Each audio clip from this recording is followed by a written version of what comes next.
આગળ વાત કરીએ એવા મુદ્દાની કે જેના દ્રશ્યો અતિશય વિચલિત કરનારા છે, એટલી હદ સુધી વિચલિત કરનારા છે કે હું તમને સ્ક્રીન પર બતાવી પણ નહીં શકું.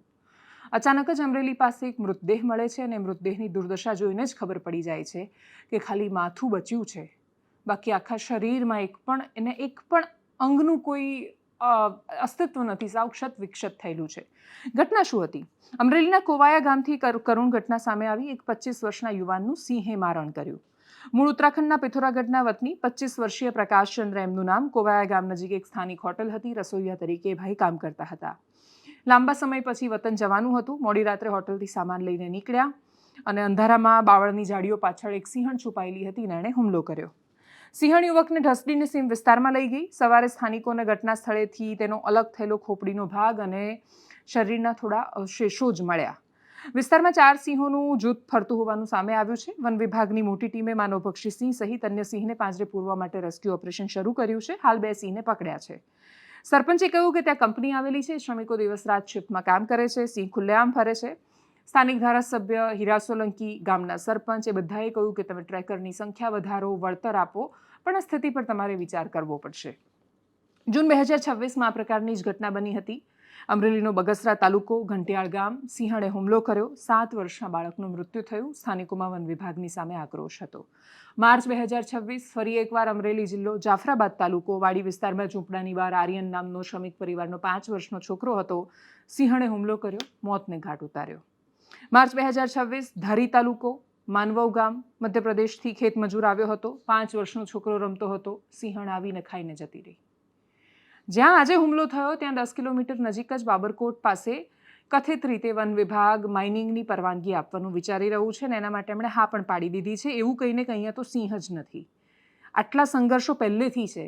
જો હજી ત્યાં વધારે માણસોને તમે ઘુસાડશો અને કંપનીઓને ત્યાં આવવા દેશો તો સ્વાભાવિક છે કે માણસ અને સિંહ વચ્ચેનો સંઘર્ષ વધવાનો છે. વિશ્વમાં લગભગ આટલી આ પ્રકારની મોટી પ્રજાતિ હોય, આ પ્રકારનું જંગલનો રાજા કહેવાય એવો ખૂંખાર પ્રાણી સિંહ, અને ત્યાં સહજીવનનું એકમાત્ર ઉદાહરણ ગીર છે કે જ્યાં સિંહ પણ હોય ને માલધારીઓ પણ રહેતા હોય. પણ માણસનો સ્વાર્થે વધ્યો અને હવે સિંહની વસ્તી પણ વધી, અને એટલે બધું જોતા આખો આ સહજીવનનો કન્સેપ્ટ હવે ઓલમોસ્ટ વિખેરાઈ જવાના કે ખોરવાઈ જવાની સ્થિતિમાં છે. છેલ્લા કેટલાય સમયથી સિંહના માણસ પર વધતા હુમલા, એની બદલાતી બિહેવિયર પેટર્ન અને માણસ સાથેના સંઘર્ષનું ઉદાહરણ છે. સિંહની સંખ્યા જંગલની ક્ષમતા કરતાં વધી ગઈ છે અને એટલે જે લેટેસ્ટ આપણે ઓફિશિયલી પણ જે 900-950 જેટલા સિંહ બતાવીએ છીએ અધિકારિક રીતે, એનાથી તો વધારે જ છે, પણ જે બતાવીએ છીએ આંકડાઓમાં એના 50% જેટલા વિસ્તારોમાં 50% જેટલા સિંહ તો જંગલની બહારના વિસ્તારોમાં ફરે છે. અને એટલે જ આપણે આમ બહુ ગર્વથી એવું કહીએ છીએ કે છેક ચોટીલા સુધી સિંહ આવી ગયા અને આ બાજુ પોરબંદર સુધી પહોંચ્યા, બરડામાં સિંહ છે, પણ એને રાખવા માટે આપણી પાસે જગ્યાઓ શેષ બચી નથી. માણસ અને સિંહનો સંઘર્ષ જો સતત ચાલતો રહેશે તો ભોગવવાનું કોને આવશે? સિંહને તો આવશે જ, પણ માણસને પણ આવશે. એક સાથે બીમારીમાં અનેક સિંહના મૃત્યુ થાય ત્યાં એટલી ચર્ચા નથી થતી જેટલી એક માણસના મૃત્યુ પર થાય છે. બહુ જ સ્વાભાવિક છે. સમાચાર માણસોએ આપવાના છે, પીડા માણસોએ અનુભવવાની છે. બોલી શકે માણસ છે, માણસોનું રાજ ચાલતું હોય એવી દુનિયા છે, અને એટલે જ માણસ બોલશે. સિંહ બોલશે તો એની વાર્તામાં માણસનું સ્થાન કયું હશે? આપણી વાર્તામાં સિંહનું હોય છે એવું સુંદર મજાનું, કે પછી આપણે એવું રહેવા દીધું છે કશું કે આપણે સિંહની વાર્તામાં સિંહ નહીં હોઈએ? સિંહ જો આપણી વાર્તા લખે તો આપણું સ્થાન એ નહીં હોય, એ વાત બહુ જ નક્કી છે. અને એટલે જ હવે આ વિષય એટલો ગંભીર બન્યો છે. પ્રતિક્રિયાઓ સામે આવી છે, પણ માત્ર પ્રતિક્રિયાઓ પૂરતું સીમિત ન રહેતા આ વિષયનો ગંભીર અને બહુ લાંબા ગાળા માટેનો વિચાર થાય એ જરૂરી બન્યું છે. આપણે બહુ જ સરળતાથી એવું કહીએ છીએ કે જંગલમાં રિઝોર્ટ બનાવી દો અને જંગલમાં જઈને પાર્ટીઓ કરો અને જંગલમાં આ કરો અને જંગલમાં આને રહેવા દો અને જંગલમાં કંપનીઓ ચાલવા દો અને માઇનિંગ ચાલવા દો અને જંગલ ખાઈ જાઓ.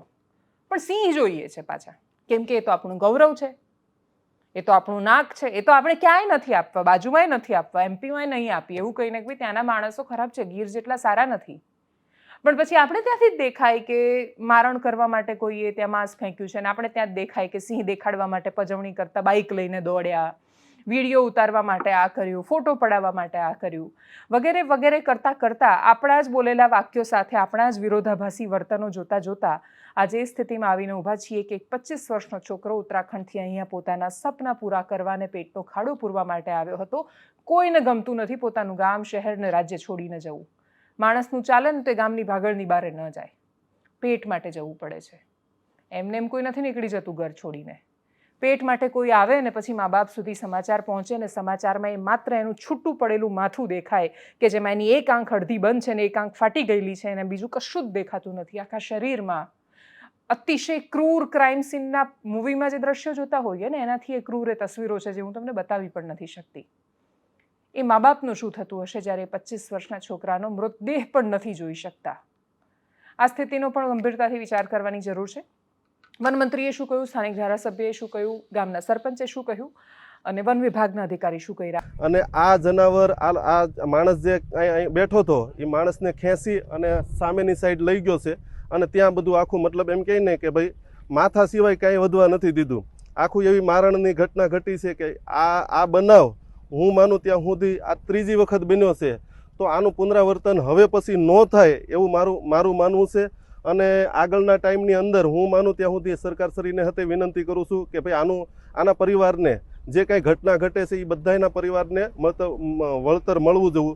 અને આગળના ટાઈમની અંદર હું માનું ત્યાં સુધી આજ એટલા બધા જનાવર છે તો સ્થાનિક લેવલે ટેકરોની ભરતી કરે અને જાજા માણસોની મતલબ ભરતી કરે એવું મારું માનવું છે. તો આ જનાવર કાબૂમાં રહેશે અથવા તો મતલબ નિયંત્રણમાં રહેશે.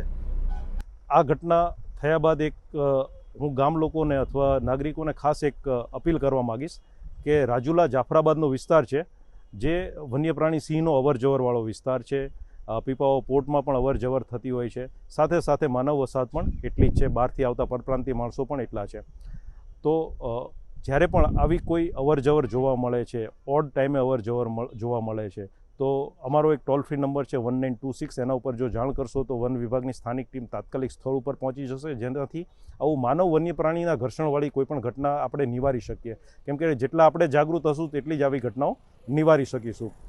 ઉપરાંત યુવાધન કે જેમને થોડો સિંહ જોવાનો ઘણી વખત ચાર્મ હોય અને એના લીધે પણ એ આવેશમાં આવીને ઘણી વખત નજીક જતા રહેતા હોય છે રેવન્યુ વિસ્તારમાં, ત્યારે પણ આવી ઘટના બનવાના ચાન્સીસ વધી જતા હોય છે.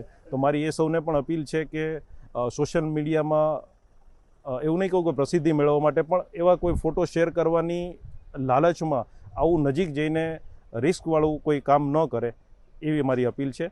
વત્તા આ જેટલા અવાવરું વિસ્તાર છે કે જ્યાં જો મોડી સાંજે નીકળવાનું થાય તો ટોર્ચ અથવા લાકડી કે એવું લઈને નીકળશે તો સેફટી વધારે રહેશે. એક સિંહાણે એક પરપ્રાંતિનું આજે શિકાર કર્યો છે. બહુ દુઃખની વાત છે. ગુજરાત રાજ્ય સરકારને આજે જ એક પત્ર દ્વારા હું માંગણી પણ કરું છું, જે રીતે કે આપણે સિંહણની અને સિંહોની જે વસ્તી વધતી જાય છે એ બહુ ખુશીની વાત છે. પણ જે રીતે માનવ મૃત્યુ થઈ રહ્યા છે અને માનવનો શિકાર થઈ રહ્યો છે એ આપણા માટે બહુ દુઃખની વાત છે.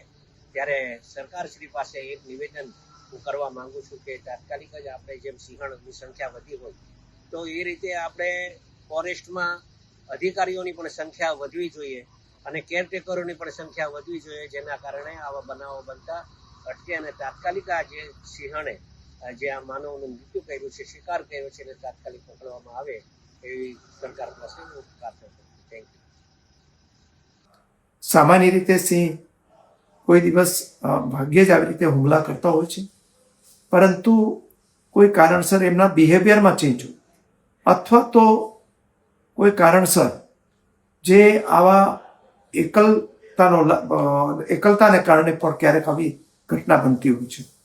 એટલે વન વિભાગ પણ આ બાબતમાં ખૂબ સાવચેત રહીને પગલાં લઈ રહ્યો છે.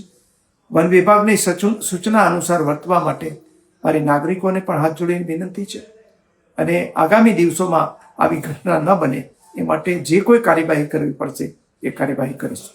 એનાલિસિસમાં અત્યારે બસ આટલું જ. જો આપ અમને યુટ્યુબ પર જોઈ રહ્યા છો તો સબસ્ક્રાઇબ કરો, ફેસબુક પર જોઈ રહ્યા છો તો ફોલો કરો, વિડીયોને શેર કરો. નમસ્કાર.